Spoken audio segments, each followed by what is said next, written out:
Corona ने जिस तेजी के साथ दुनिया को अपने कब्जे में लिया है, उसने इस पीढ़ी को चौंका दिया है, तो वहीं चीन की इस एक गलती ने उसको पूरी इंसानियत का गुनहगार बना दिया है। मगर वो कहते हैं ना कि जैसा बोया वैसा ही काटना पड़ेगा, और पड़ोसी मुल्क ड्रैगन के साथ भी अब यही होने जा रहा है। चीन की इस एक करतूत का खामियाजा अब चीन की अर्थव्यवस्था को चुकाना पड़ेगा।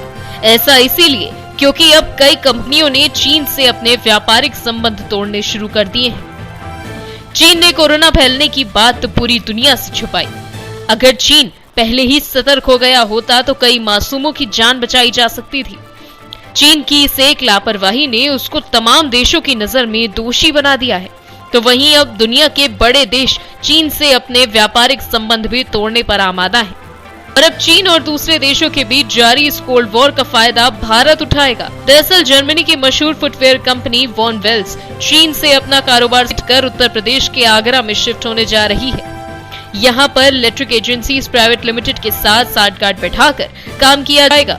रिपोर्ट्स के अनुसार वॉन वेल्स स्वास्थ्य के अनुकूल फुटवेयर बनाने वाली एक प्रमुख कंपनी है, जो पैरों को आराम देने, घुटने, कमर दर्द और जोड़ों के दर्द से आराम दिलाने वाले जूते बनाती है।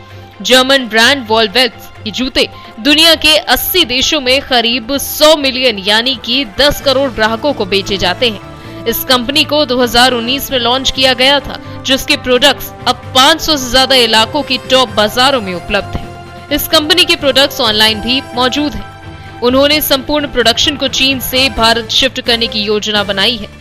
हाल में सरकार ने विदेशी निवेश के लिए जो कोशिशें की थी, उस दिशा में ये एक बड़ी कामयाबी मानी जा रही है।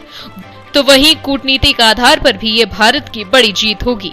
प्रधानमंत्री नरेंद्र मोदी ने कहा था कि स्वदेशी अपनाओ, जिससे देश को इस आर्थिक संकट से निजात दिलाया जा सके। कोरोना संकट ने हमें local manufacturing, local market, local supply chain, इसका भी महत्व बराबर समझा दिया है।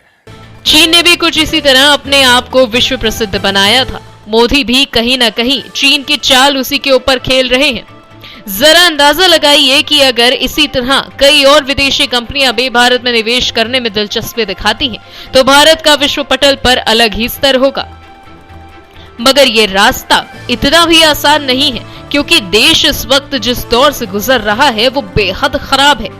ऐसे में इस तरह के निवेश भारत की अर्थव्यवस्था को एक नई ऊंचाई पर पहुंचा सकते हैं। कई लोगों का मानना है कि विदेशी कंपनियां अब चीन के लिए विकल्प तलाश रही हैं, और वो भारत, वियतनाम, मलेशिया, इंडोनेशिया और मेक्सिको जैसे देशों पर विचार कर रही हैं। भारत के पास ऐसे कई कारण हैं जिसके लिए विदेशी निवेशकों की ये पहली प्राथमिकता के रूप में देखा जा सकता है। कारण नंबर 1, कम श्रम लागत।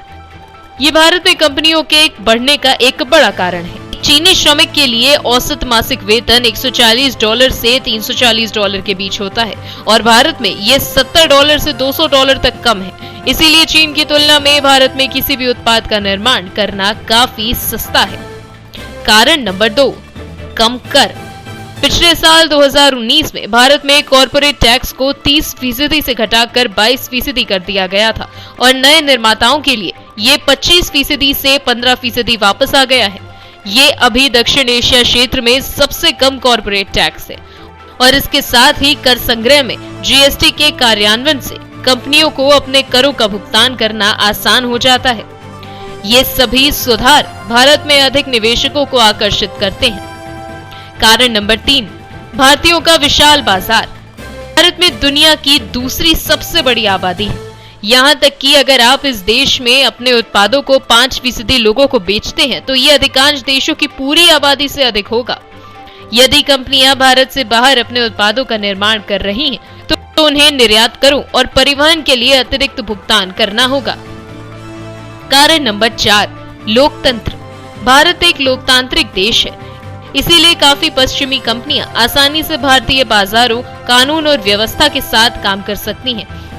भारत में चीन के विपरीत कंपनियों की बाजारों में उचित प्रतिस्पर्धा है, और वो आसानी से सरकार सहित किसी पर भी मुकदमा कर सकते हैं। इसीलिए कंपनियां चीन की तुलना में भारत को अधिक सुरक्षित महसूस करती हैं। कारण नंबर 5, पिछले वर्षों में भारत की वृद्धि। भारत और चीन की जनसंख्या लगभग समान है। साथ ही भारत दुनिया की 5वीं सबसे बड़ी अर्थव्यवस्था है, इसीलिए भारत एक अच्छा विकल्प है जिसके तौर पर विदेशी निवेशक उसे देख रहे हैं। अब देखना ये होगा कि इन विदेशी निवेशकों के मापदंड पर क्या भारत खड़ा उतर पाता है या नहीं, और मोदी का ये सपना जिसमें उन्होंने कहा है कि स्वदेशी चुने और विदेशी अपनाएं, कितना हद तक साकार हो पाता है या नहीं, ये तो वक्त ही बताएगा। Bureau report.